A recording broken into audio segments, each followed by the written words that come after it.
In the system, Rob McConnell is a 5.5 in APA and a 4.59. All right, Trevor, I can hear you now. Excellent. We got a race to 9 and 10 ball. Going to be alternating break. Free foul will not be in effect.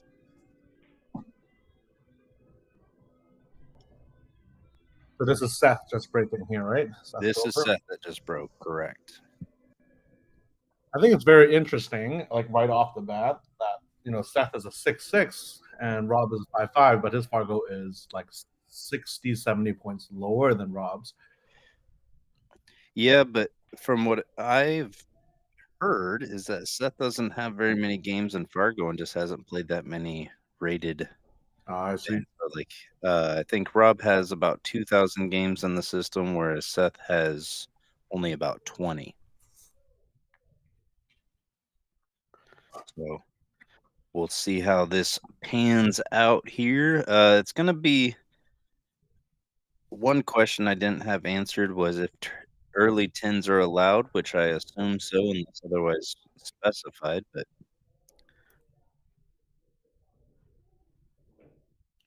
I don't know either one of these players. So it'll be interesting to see how they match up with different ratings. Like, I'm not as familiar with AAPA ratings because we don't have it in my hometown. Yeah, me neither. But we did have a whole weekend doing the APA, so we kind of have a better understanding of the 5 and the 6s. 6 is quite strong, like you would think that they have the basic knowledge there. It's just a matter of consistency and practice. Whereas 5 is just getting there. So I'm a little interested to see how that's going to play out here. He's going to end up really nice safe app behind that 10. Yeah, that was really well played. It's a tough ball to kick at because I don't think you can come across this direction. Maybe you can with some check and shorten up the angle. But this way is a really hard angle to gauge.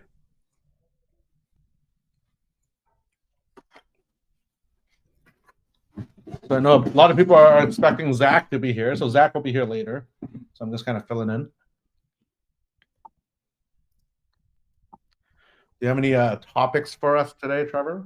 Yeah, we're going to be talking a little bit about playing different game types and if it's, what benefits come from playing different game types. Like if you're just a rotation player or if you're just an 8-ball player. I think those games 8, 9, and 10 are a lot more common for folks, but then like more eccentric games like bank pool, one pocket, straight pool, even carom. Yeah. I think it's also not just the game you play, but also the table you play. Albeit you can be snooker table, it could be a carom table, it could be an English blackball table. It doesn't really matter. It's about the experience, I think, and I think we can have like a deeper conversation as we have more people join us in the chat. I'm sure a lot of people have thoughts about this. Why don't we start a poll actually and see what people play? Yeah, in the chat we're gonna start a poll for what's your favorite game type. So I think 8-ball, yeah, 9-ball, 10-ball. No, cue ball just goes 2 rails into the side. Now we got ball in hand.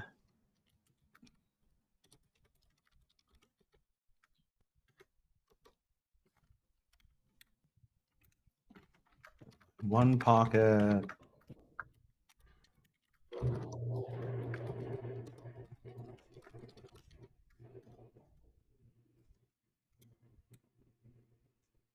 Oh, I can only put 4 answers. Okay. I wonder why that is.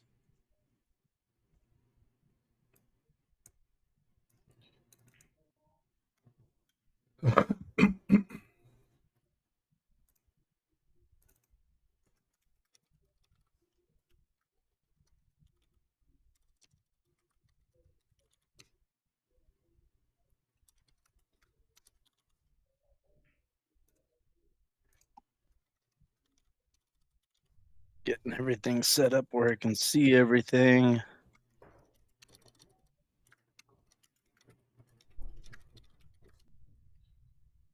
All right, I only did 4 options, so these are the only options.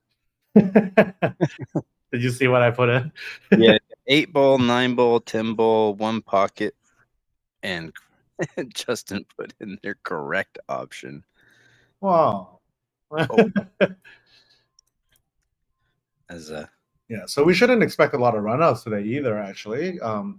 Seeing that they are a little bit lower level. 10 ball is a very tough game to run out as well. So it's interesting that they choose to play 10 ball.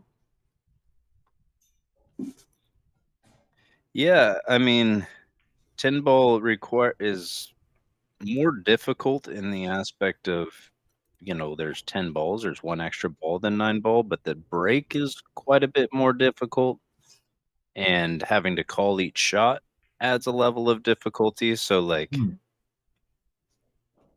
Oh, very nicely played. You want to? Nice. nice, got a little rub on the 10 there, is gonna give him a good opportunity Just to coming out in this get. line. Don't bump it. If you bump it, it makes it hard.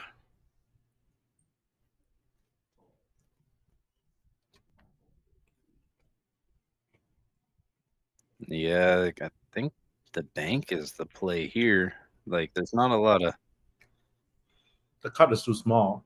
Yeah, the cut's too small, the safety's too tough. Drills the bank. Nice bank Oh, from.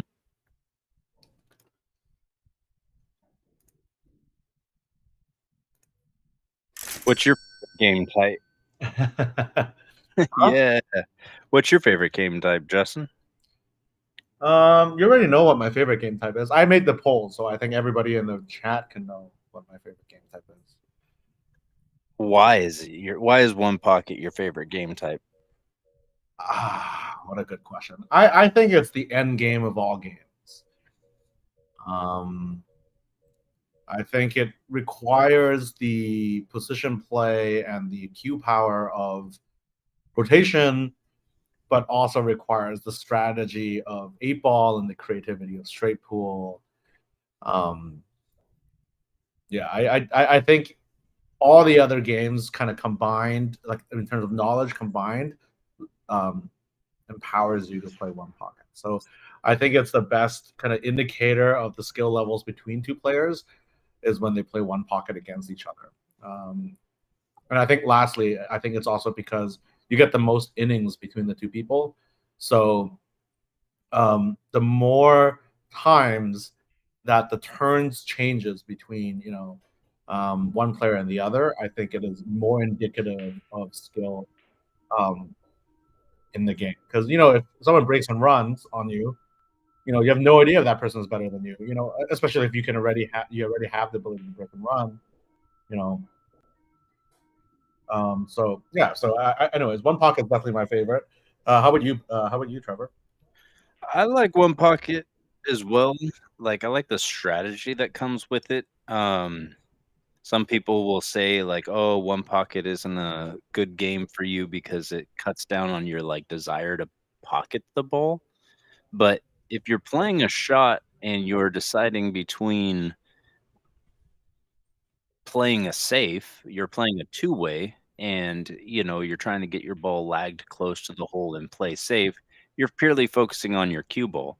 Mhm. And you're still executing a good stroke, you're having an intention, and there's a lot of times that you have to get out. Like, when you have 4 or 5 balls that are available, like, you've gotta take those open balls and, like, play tight Mhm. position, combos, caroms, there's a lot of creativity that comes in one pocket, and then it also teaches you a lot about how to hide your cue ball in the most efficient way. Like, not just making them have no shot where they have an easy return safe, but you're putting the pressure on them. It becomes a move and counter move type game. Like, I really like those aspects.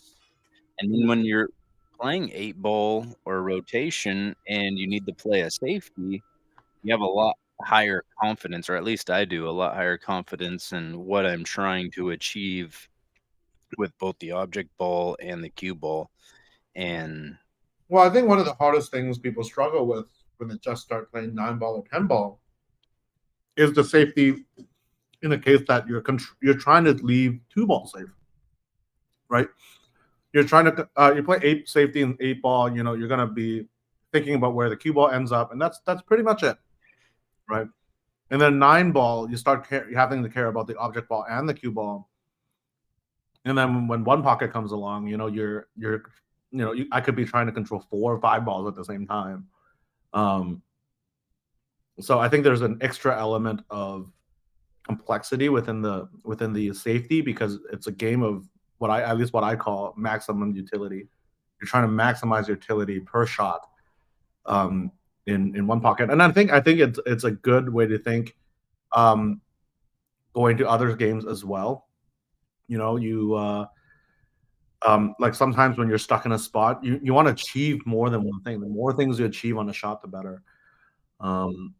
So I think one pocket does teach that quite well. Yeah, definitely. We got a couple folks in the chat. We got Chuck saying, "Whoop some donkey sea bass, Team Zaya," which I'm not sure which team Zaya is or ZIA. Then we got Charles saying, "Go Seth." Welcome, guys. Do you play a lot of straight pool? Myself, Yes. yeah. If people want to play straight pool, I'll play. I'm like I've always said, like if you come up to me and you make up the rules to a game, as long as we play the same rules, I'll play it. Yeah, we in my hometown, Rackham Billiards in Medford, we have a straight pool league. It's That's cool. run like a round robin style. It's got its own internal rating system. Hmm. Uh, if you win a match, you go up 3 points. If you win by more than 35, and then it breaks down smaller and smaller increments from there, and you're giving up balls on a race to 125. It's a really cool league. Lots of different skill sets within that league. But the greatest thing about the game of straight pool, in my opinion, is what it teaches you about breakouts. Like what direction to come into breakouts is best. Ooh, This is gonna kind of set up. leak. Yeah, So little did leak. you find out if they're playing early tens? We might find out, now. Because Hello, Charles from New Mexico. New Yeah, we might find out here soon because I think we are. I don't think unless they specify no early tens, I just always assume that it is.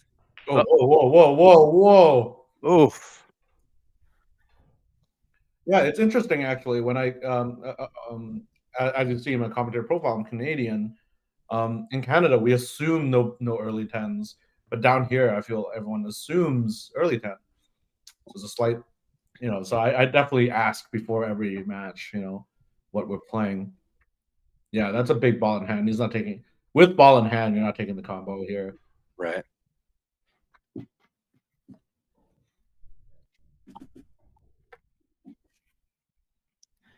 Yeah, I think if you're ever getting ready for an 8-ball tournament of some sort, playing straight pool at least once or twice a week really gets your confidence high in pocketing and also your plans of breakouts with safety balls and like how you're going to get out of a rack of 15 balls. Because like straight pool is easy to make 4 or 5 and do pretty well. Uh-oh. Oh, Oh, wiped its feet and more. wow, that used all of that pocket. So when I was in London, I had a coach, Imran Majid. Some of you might know him. He was top 16 in the U.S. Open a couple years ago. But he actually highly recommended me to play straight pool as practice because number one, it gets you over the fact that a lot of times, especially newer players, like I'm far beyond the level compared to now, but um, you get nervous, going for that 9 ball run or 10 ball run or 8 ball run or whatever it might be, and you get nervous. You're like, oh my god, I potted 7 balls now. But straight pool really forces you that you're going to end up potting 10 balls, 15 balls, 30 balls, 50 balls, 100 balls, right, in a row, and it really gets you over that counting, and then it becomes, "Okay, I just gotta Okay, so one at a one. time," and it's a great help to mentality as well, I think, in terms of practice, and a huge confidence booster as well because, again, you're gonna be making these runs, and be potting more often. So I totally agree with you. I think it's a great game that everyone should at least play once in a while. I'm not saying you should play it all the time, but it's a good game to be in your repertoire. Yeah, because I mean, like playing it all the time when it's not a game type that is used in tournament formats or action matches or anything, like it's kind of unnecessary to like become a complete master of straight pool in the amount of time that it takes to run 50 balls or 75 or 100 balls. You got to learn all the different breaks of the rack and different things. Mhm. But like, you know, setting up the initial break shot uh, that you would choose to break the balls, pocketing it and breaking them, and then trying to run out 15 balls from there is such a great training tool. Mhm. Really nice 2-rail Yeah, kick that was a from nice kick, Seth here. Gonna and he's get gonna end up safe. rewarded. Yeah. Seth is playing very solid. Yeah, I think if I was matching up against a guy who was a 390 and he was playing with the IQ that Seth is here, I would be questioning that Fargo rating for sure. Think something along this line here and calling it in the side pocket would be what he's hoping for. Look at that. It's a Look, it's a little bit harder, I think, and then he would have been okay, I think. yeah, and like you think you need running English on that shot, but it picks up the running English off of this rail and this rail, and it really will open up on you if you're putting that outside. Yeah, that right spin, right? Yeah.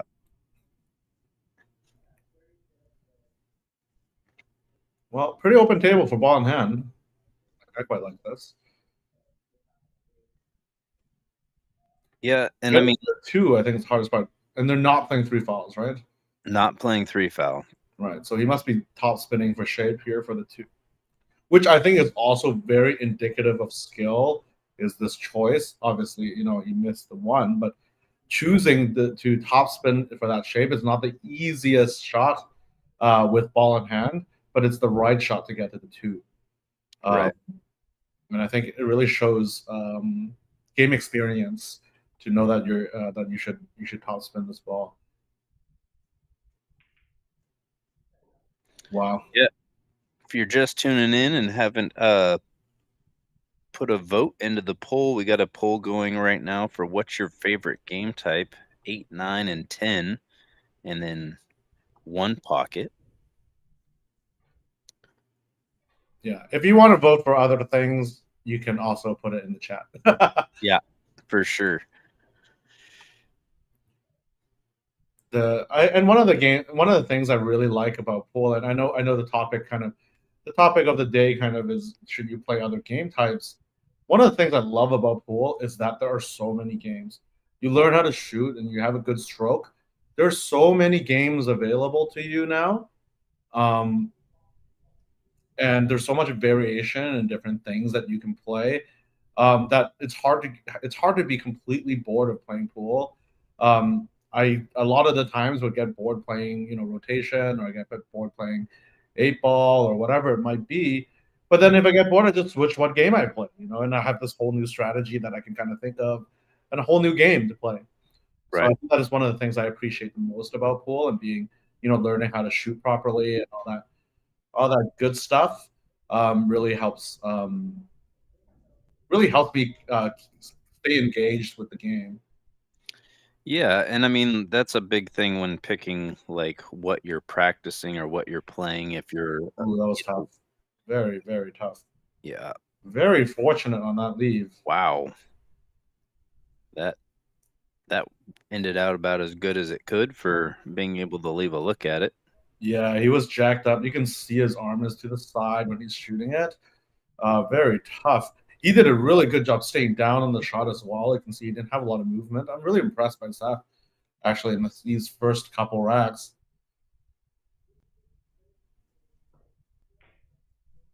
The double kiss. Yeah, it's gonna settle up on the rail and leave it a little bit awkward because I think if you're pocketing this with just rolling ball, the cue ball is gonna kind of be tracking along this line, like right at the 5 ball, maybe a little bit high, and it's difficult to get without elevation any sort of stun out of this. So you might have to just kind of like pocket this ball at a good speed, let it kind of track along this line, and just take your medicine somewhere in here. I think it's cutting into the corner. Oh,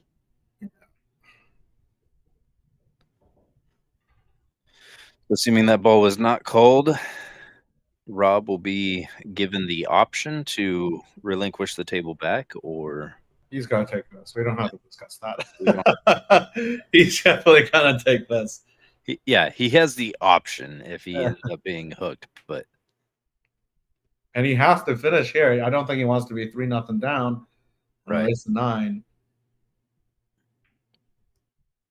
Yeah, I feel like he needs to take a little bit more time with that, when he's shooting, especially in this case with he's still trying to get on the board. In the first game and the last game are the hardest games to win. So really getting on the board here, it's going to be big for him. If he waits a couple more racks, it could be a big difference.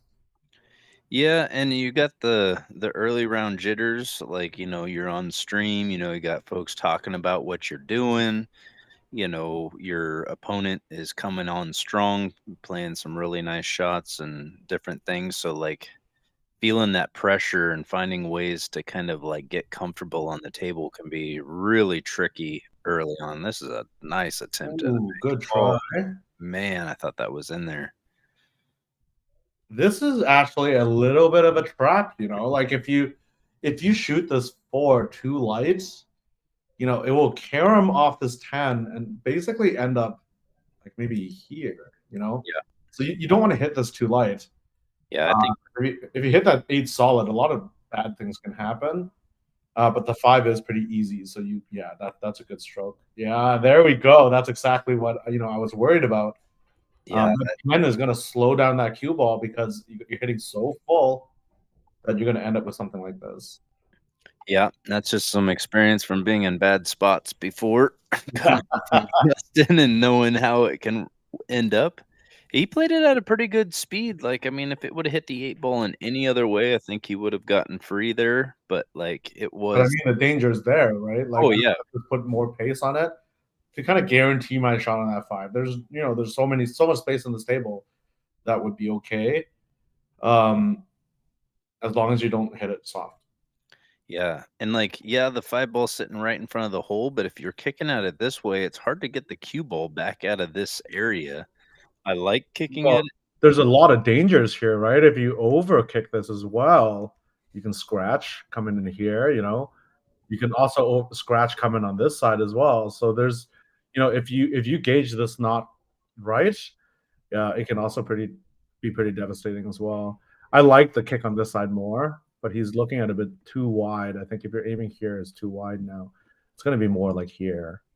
Yeah, when I look at these kicks, I find myself always wanting to look from the 5 ball, kicking like at it, and finding that line that kind of seems most natural. Yeah, Because being that close to the rail and kicking that wide, it can be very deceptive.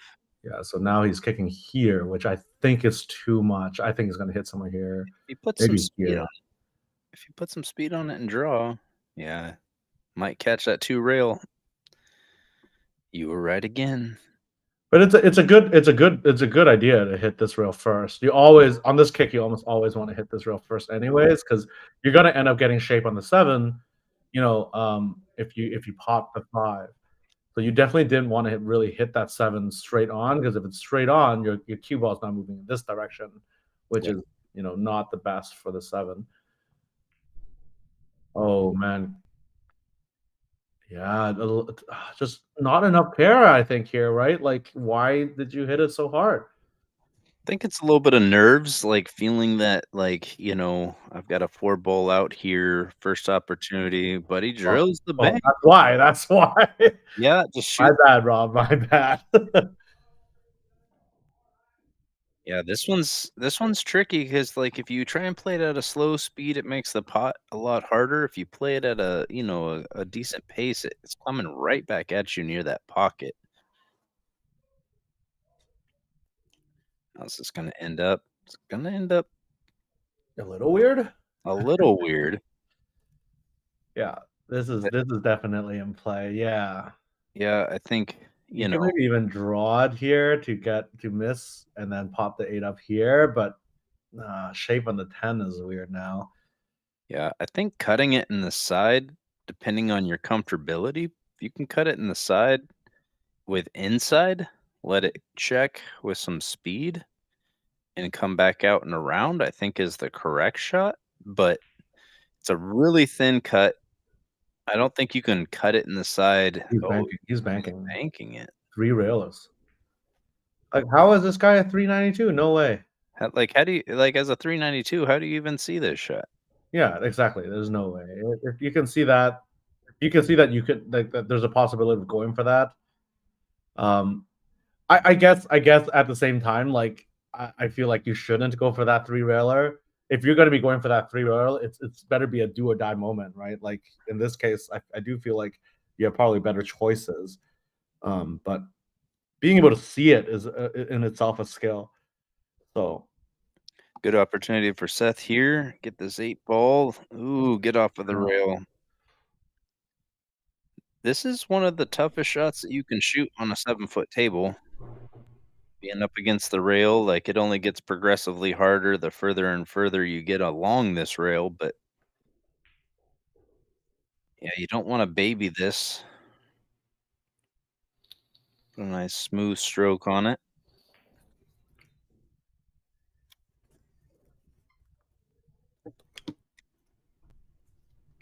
don't want it to roll any more than that. Yeah. Okay. I was gonna say that ball ends up right here, and he's back in that same position he was on the 8, where it's kinda the 50-yard line where it's weird both ways. This is a tester. It's not too difficult, but there's a lot of distance,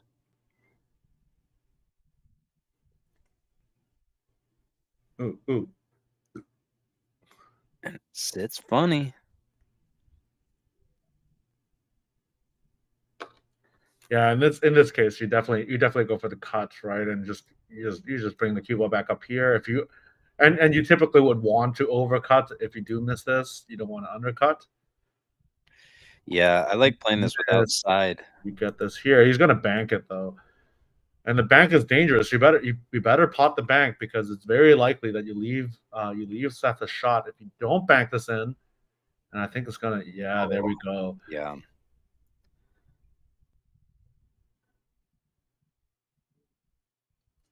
MC in the chat says he has 14 robustness, so 392 means practically nothing. So, Oh, it does mean nothing. If he only has 14 games, it means nothing. yeah, shot a really nice clean stop shot there. So Seth gets a early 3-game lead while Rob is still trying to get comfortable on the table. Oh, all these people not voting for one pocket. I'm gonna have to change to my own profile to vote for one pocket here.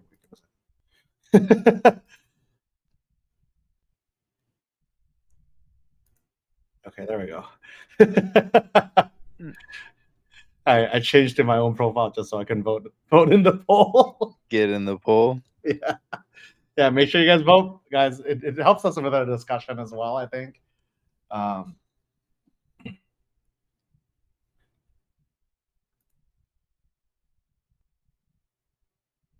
yeah, 3-0 is big, and I guess they're playing alternate break. Yeah, alternate break format. And Seth won the lag. Charles in the chat saying, "Good shooting, Seth." He's shooting strong. He's shooting smart. I think that's the best way to put it. He's shooting smart. The three railer was a little ambitious, I think, but aside from that, he's been showing really high IQ and pool IQ so far. I'm gonna go grab a coffee to enjoy this. Right. Rob really gets a good break, but nothing seems to want to fall. The 9 and the 10 are sitting a little bit on the funny side. And while he's working out this rack, I'm going to quickly go over the player questionnaire that we had both of these players answer some questions. We'll start with Seth. He started playing pool on and off his whole life, but mostly played consistently in college. He says when he found out that there was a billiards course that was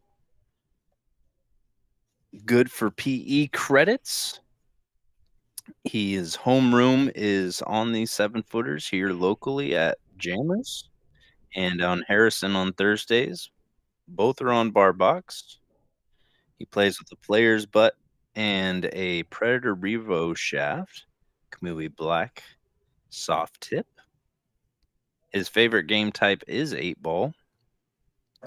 Is is 9-ball. And his least favorite shot is combos. And I'm going to have to say, Seth, I agree with you. Combos are my least favorite shots. There's just so many conditions that play factors to it. Me too, buddy. Yeah. And Seth has got a pretty cool achievement. He's qualified for the APA World Championships 8-ball coming up here in August. He says he's never been to Vegas before for billiards, and he's going to be playing teams and has plans on winning the whole thing. Does not have. We ask if you have a mentor or a person to shout out, and he says non-official mentor, but I have been learning a lot from Mike Dryden ever since he joined up on his Thursday team. Other hobbies besides playing pool is cooking. His favorite pool player is number 1 is Albin Ocean, and number 2 is he picked a Polish player. Maybe you can help me with this, Justin. It's WOJ. Oh, Wojcik. I think it's Wojcik. Wojcik, right? I think. Yeah. Gotta ask. I don't know how to pronounce it either. Someone help me out. Yeah.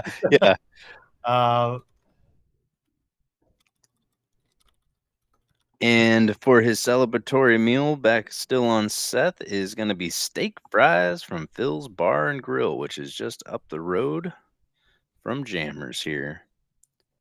I'm going to peek back over, see where we're at. Seth is still working his way through this rack. We'll go over Rob's questionnaire. Rob has been playing pool for about plus 20 years ago. His homeroom is Harrison's Bar and Grill on the bar box. He plays with a Bob Rundy with a Sheldon LeBeau carbon fiber shaft, and his favorite game is 8-ball. His least favorite shot on the table is long, straight, tree-topped over a ball or against a rail. And when asked if he has a mentor or anyone he wants to shout out, he says, Brett Sherman. He has shown me a lot of things I try to implement every time I play. I think that's really cool is having somebody giving good pointers. Like, they don't have to even necessarily be like a super high level player, but they have to understand the game and be able to give you pointers on your fundamentals if you're jumping up, just having a nice person that you can interact with. I also think sometimes like having a person that you trust tell you something kind of gives you confidence in that knowledge. If someone teaches me something and they're not exactly someone that I see as a mentor, there's a bit of like, oh, is that right? Is that actually like something that I can use? Whereas like you have a dedicated, coach or someone that helps you, you can be more confident, I think, in terms of the knowledge that you're gaining. And I think I'm speaking from my own experience and my own coaches. and how I've developed and how I've learned from them as well.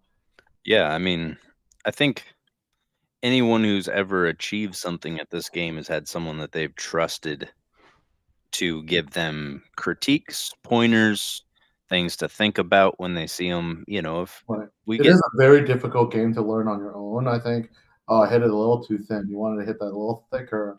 Maybe check it with some inside. Now it's really tough to get to that 6 ball. I don't know how he's going to do it.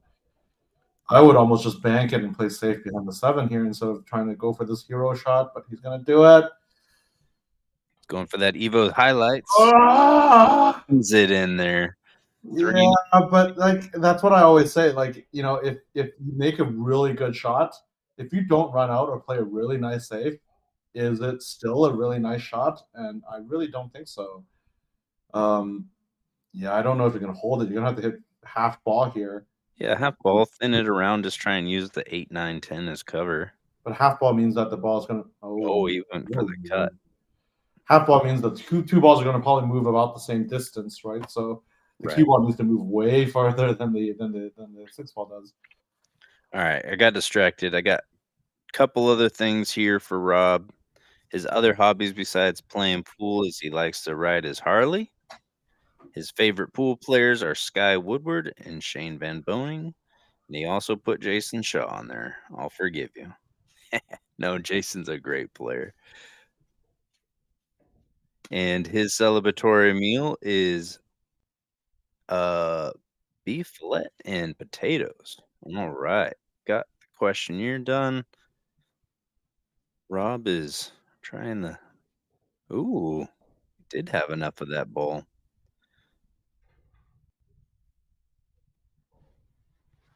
Yeah, I think you can pot this in the side with a little bit of outside. Try and end somewhere in this area. Maybe even shorter than that. Oh, just catches the point. Yeah, those shots are tricky when you're shooting in the side, especially when you want to put a little pace in there. The harder you hit it, the smaller that pocket becomes.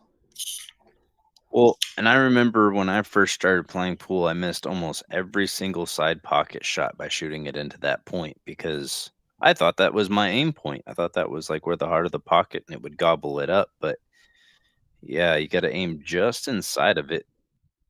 I learned that the hard way after many, many misses. This is almost perfect. Like if I were putting it ball in hand, this is where I would want it. So Seth is looking as good on this awkward shot as he can. Oh, but he's gonna Oh hit too no, small.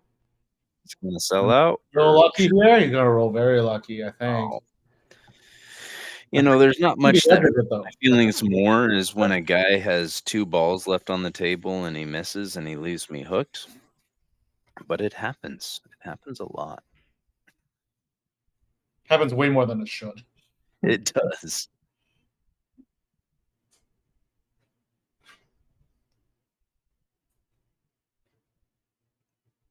Can you see an edge of this?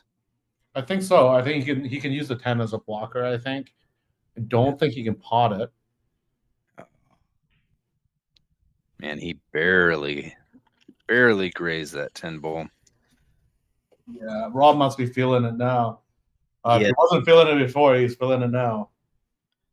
Yeah, that's And I always say, like, especially in pool, it's such a mental game, and I say this every single time I commentate. Like especially in situations like this, the biggest determining factor is Rob's mental game at this point.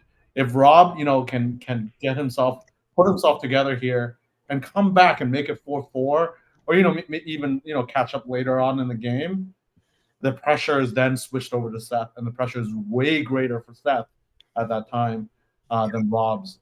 So like this game is so interesting in the sense that like it's really never over till it's over because the favorite switches between the two players quite often if something like that does happen.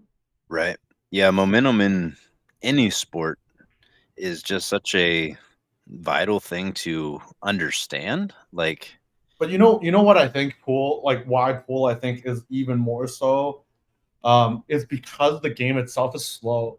The game is not like if I'm playing basketball or I'm playing badminton or squash or soccer or whatever it might be, the adrenaline kind of fuels you to push you faster and sharper. And the pressure can kind of, you can really channel that pressure into the energy to play. Whereas in pool, because the game is so slow, I feel like it really hurts you really bad because you have to experience the full range of that emotion as you're playing. Whereas, again, if you're playing basketball, you're running up and down the court, you can really use that energy in a positive way instead of in pool. You really have to channel and control it so it doesn't affect you negatively. Definitely, and I mean, and just understanding, like, what you feel in those moments because, like, for people, it's different, right? Like, I mean, some people, when they're down, they're cool cucumbers, and it causes them to bear down more, and they become a different player. If you get tense, having means to work around that, like, staying away from soft roll shots, different things that, like if you know that you're tense, play with that. Like, understand what it does to your game, different aspects that until you're in that moment and you work with it and you think about it later and then you're back in that moment again, you have no idea. You kind of have to, I think, formulate game plans. Like there's times where when I'm down, I'm just like, all right, forget about the score, free roll it here, try and get as many games so when I lose, it doesn't look so bad. Like that's a thing that I tell myself just to kind of like take the pressure off. Like you've already lost, dude. Like now we can just like Just get it. don't look bad. Yeah, let's just play my game and like let's just see what happens. And every now and again, you'll catch a gear. You'll your opponent's like, man, this guy's playing like he can't lose, and he's down, and it can affect them. So like whatever your mindset that works for you, you got to have to like figure that out on your own. It's always interesting to watch when there is a deficit, like if it is a learning experience or if they have a predetermined game plan. Really nice combo. We are just Rob talking about the says, hardest shot in the game is combo. yeah, I think most players think combos are the hardest too, so that was very well done. yeah, and that was an off angle combo. Didn't do too bad with controlling both balls. The three got a little bit away from him. I think there's a good safety option here, or just fire it in. I think I think we're seeing a little bit of what I was talking about there with Rob, where he's just like, you know what? I'm I'm just gonna here start. anyways. I'm at this point anyways. Yeah, Let's just go, right? yeah. I'm not playing tentative. I'm not playing scared. I'm just playing my game. Let's take what the table gives me and go with it. I love it.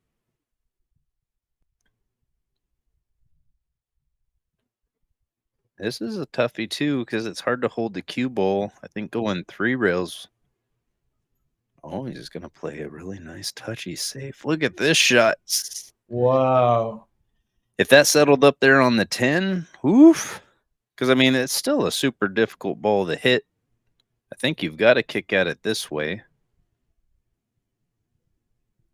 I mean, you can kick at it that other way. It's close enough, but I always worry about scratching in the side because I'm trying to hit the side of the ball that's closest to the camera here.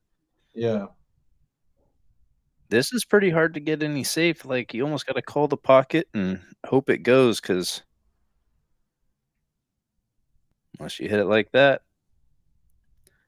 it did create some problems with the 5 and the 7.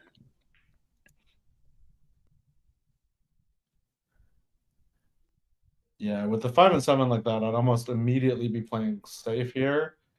Um, there's not really a reason to try and go for this four. I'd probably kick at the four, call the four on the side. If I make it, I am gonna have a shot on this five to play safe. But Yeah. yeah, I'm almost tempted to just overcut this four lower. Oh wow! Ooh, that was close. Man, that hit like right on right near the point. That was a really good effort. And the good thing is you're leaving them straight in, hindered by balls with the 5 ball tied up. It's like, yeah, I mean, I'm not going to lose the game by here very often. Well, a lot of times when I'm in this position, it's like if you get out here, then like Yeah, I would have paid to see that out anyways. So yeah, that was exactly. worth it, you know? Yeah, happy that was on stream because that's probably one of your highlight outs.